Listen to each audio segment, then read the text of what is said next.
언제부턴가 그늘이 생기기 시작한 내 얼굴. 거울을 보고 사진을 찍을 때마다 자꾸만 눈에 밟히는 선 하나. 소리 없이 깊어지다가 어느 순간 돌이킬 수 없이 선명해지는 그 이름. 팔자주름. 팔자주름은 우리 얼굴에서 가장 뚜렷하게 나타나는 대표적인 주름 중 하나인데요. 팔자주름이 심해지면 노안의 원인이 될 뿐만 아니라 피곤하고 어두워 보이는 인상을 줄 수 있습니다. 그저 나이 탓이라고 생각했던 깊은 팔자주름. 내 생활 습관 속에 원인이 있다면 어떨까요? 인천광역시. 학원에서 아이들을 가르치고 있다는 안혜진 씨는 최근 깊은 고민이 하나 생겼다는데요. 이런 날이 올 줄 몰랐죠. 진심으로 나에게 이런 주름이 생길 거라고 생각을 못했어요. 혜진 씨의 고민거리는 바로 점점 깊어지는 야속한 팔자주름. 어느 순간 눈에 확 띄기 시작했어요. 차츰차츰 진행이 되다가 저는 못 느꼈는데 보는 사람 눈에는 피곤해 보이나 봐요. 피곤해 보인다. 요즘 무슨 일이 있었니? 라는 얘기를 들으니까 거울 볼 때마다 약간 외면하고 싶은 마음 이런 것도 있고요. 잘 웃는 얼굴 덕분에 인상 좋다는 말을 자주 듣곤 했다는 혜진 씨. 이제는 웃지 않아도 선명해진 팔자주름. 생활 습관 속에 그 원인이 있었던 것은 아닐까요? 턱 그렇게 개고 계시면은 주름 생기지 않아요? 이렇게 기대고 있어야지 편안하고 머리가 무거우니까 받칠 곳이 필요해요. 앉아서 뭔가를 할 때 습관적으로 턱을 괸다는 혜진 씨. 이 자세 과연 괜찮을지? 그뿐만이 아닙니다. 이게 바로 평소 혜진 씨가 TV를 보는 자세라는데요.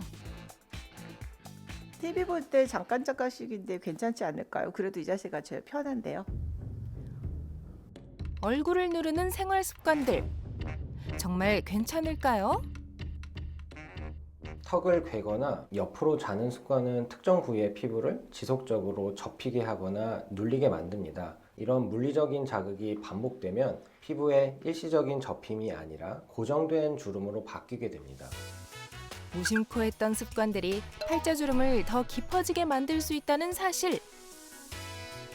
편하게 눕는다고 하시는 것 같은데 이제 보통 턱을 괴고 TV를 보고 있어요. 솔직히 말씀드리면 좀 답답하죠. 이제 맨날 뭐 주름 진다 이러면서 스트레스 받으시는데 행동으로는 주름이 질 수밖에 없는 행동들을 하시니까 이제 사실 혜진 씨도 팔자주름 개선을 위해 나름대로 노력하고 있다는데요. 세면대에 물을 채우고 거기에 얼음을 섞는 혜진 씨. 차가워. 그리고는 그 차가운 물로 세수를 하기 시작합니다. 눈이 부었을 때 숟가락을 냉동실에 넣었다가 하면은 붓기가 빠지고 한다는 얘기도 많이 있잖아요. 그래서 조금 많이 차갑지만 하루에 한 번은 하려고 노력합니다. 전체적으로 탄력이 좋아지면 얘도 살짝 펴지지 않을까요? 매일 반복하고 있다는 얼음물 세안. 과연 팔자주름 개선에 도움이 될까요? 찬물로 세수를 하면 피부가 일시적으로 조여지는 느낌을 받을 수는 있는데요. 그렇다고 그게 진피층 탄력 회복에 도움이 되는 건 아닙니다. 오히려 과도하게 찬물로만 세안할 경우 피부 장벽을 손상시키거나 수분 손실이 발생할 수 있습니다. 피부 탄력을 지키고 싶다면 미온수로 세안을 하고 냉찜질로 진정시키는 방법이 더 효과적이라고 볼 수 있겠습니다. 주름 개선을 위한 혜진 씨의 노력. 여기서 끝이 아니라는데요. 이건 아이크림이에요. 아이크림을 골고루 발라주고요. 세안 후 잊지 않고 챙겨 바르고 있다는 아이크림.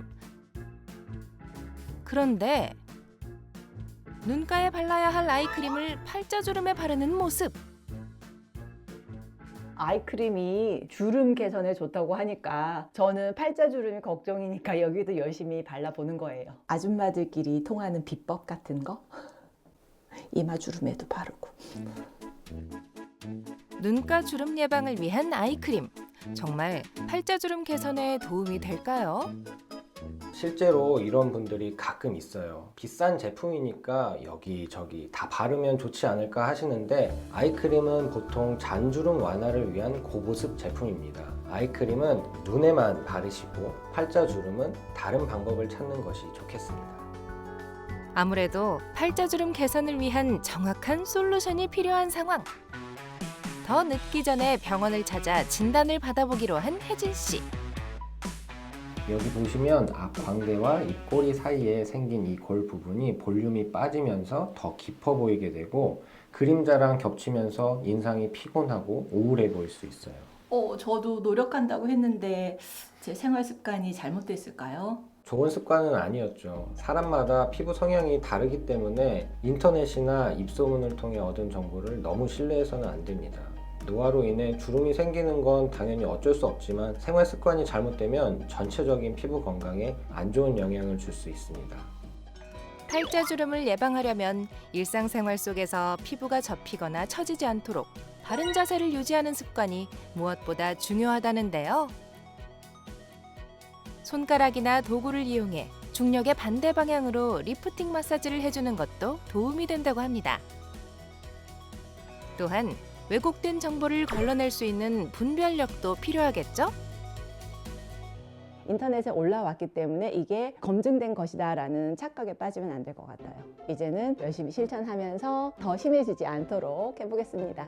팔자가 너무 깊을 경우에는 콜라겐, 엘라스틴을 생성해서 자연스럽게 얼굴 볼륨과 주름을 개선해주는 바이오 스티뮬레이터 시술도 많이 하고요. 팔자 주름을 예방하고 개선하고 싶다면 시술은 선택일 뿐 정말로 중요한 것은 오늘 내 얼굴을 어떻게 대할 것인가 하는 고민에서 시작된다는 점을 꼭 기억하시기 바랍니다.